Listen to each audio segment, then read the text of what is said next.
In an exciting development for fans of the popular Filipino boy band SB19, two of the group's most talented vocalists, Stel and Pablo, have recently collaborated with Zonara members Nami and Dominique in a heartfelt musical project.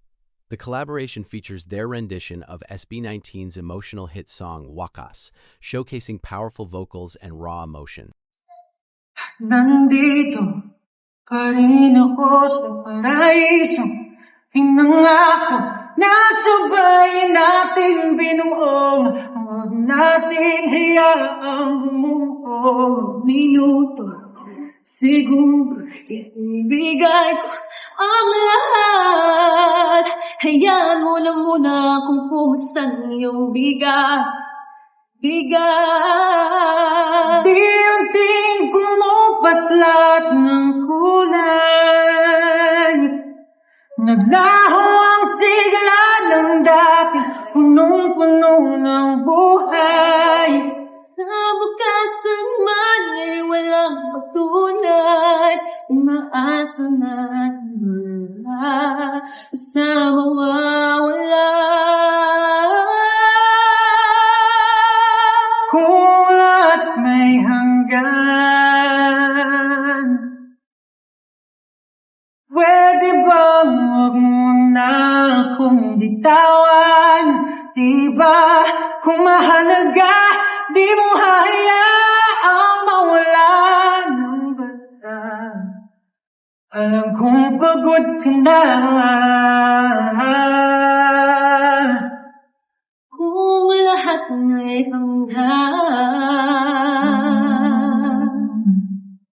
pakiusap, huwag mo kong sukuan. Di ba pwedeng balikan ang mga pangako sa ating nakaraan? Di bang nalimutan na?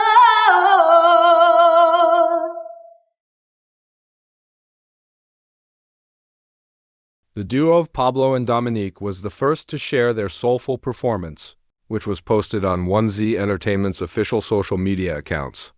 The video quickly garnered praise from fans and critics alike for their seamless harmonies and emotive delivery. A few days later, Stel and Nami followed suit, releasing their own rendition of Wakas, further highlighting the exceptional vocal talents within both groups.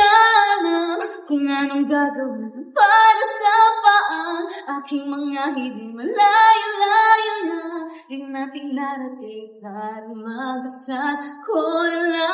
Wala ba talaga kinabukasan ng mga sinimulan? Ayaw ko naman pagsisihan na lahat ito na pangwakas. Ang lahat may hanggan. Patuloy umaban, di ba? Para kang tanga kung isasabaw mo pa rin ang wala na. Alam kong ubus na.